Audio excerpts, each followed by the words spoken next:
Okay, Geogebra can also be used to make dilations. So if to do a dilation, you may just start off with a point, but you could also possibly have a polygon like a triangle that you wanted to dilate.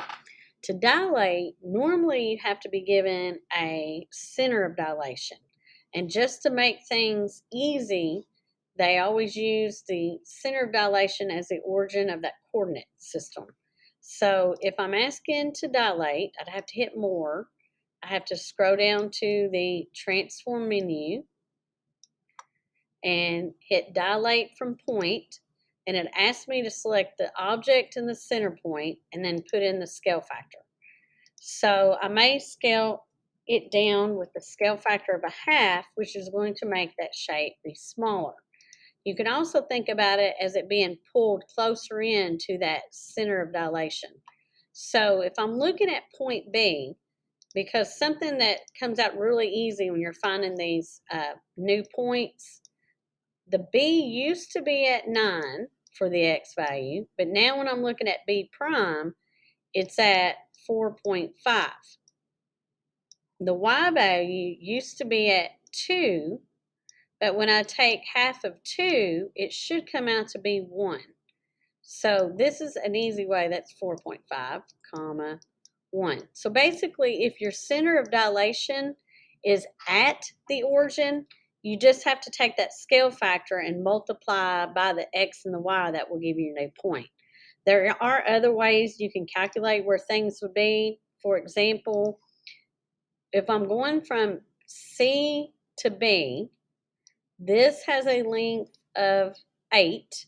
So what will have an effect of a scale factor of a half on this is going to make that length of 8 become half, and half of 8 would make this length right here become a 4. So that's another way you can think of it. It's going to make half the lengths of the original size and then half the ordered pairs. So that's one way of looking at it. I could also dilate and make things become bigger. So if I hit dilate and I pick the shape I want to dilate and the center, and I put in scale factor of 3, it's going to make everything be 3 times as much as far as the X and the Y goes.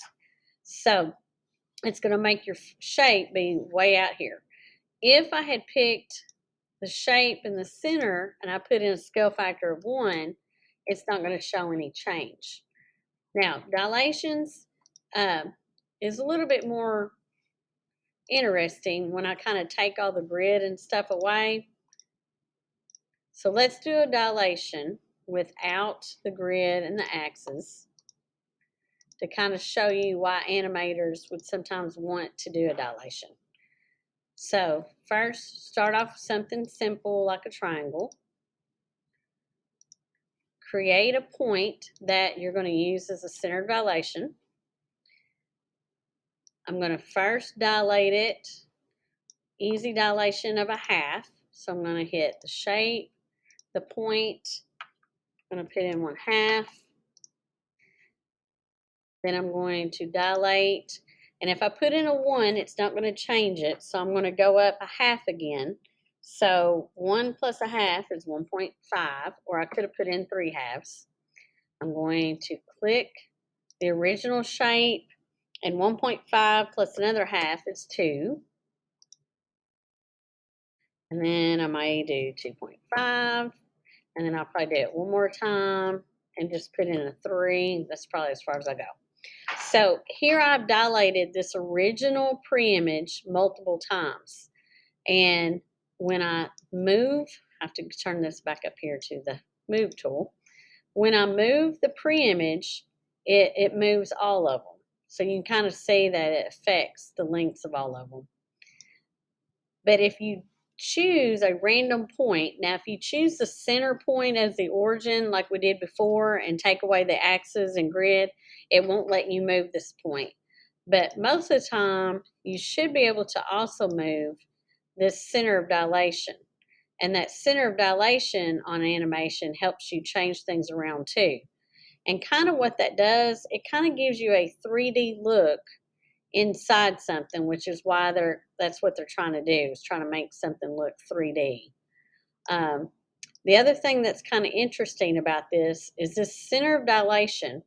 If I decided to draw a ray going from D to C, that ray is going to hit every one of these C's. So to do a ray, I'm going to click the ray, and I'll show you what the directions said on that. Pick a starting point, and then point that you want it to go towards. So I can click on this is my starting point. I want it to go on C, and every one of those are on that same ray. Same thing with the A's. I click on the starting point of the ray and go into A, and it hits A prime, A prime prime, starting point, and B.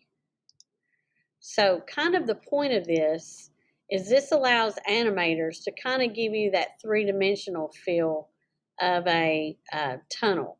You can make a three-sided tunnel, a four-sided tunnel, just kind of play around with it, just kind of give you what it kind of looks like. You can make it look like a tower standing up, but there's different things that dilations are used for, but mostly it's used for giving you that vanishing point that you talk about in art class.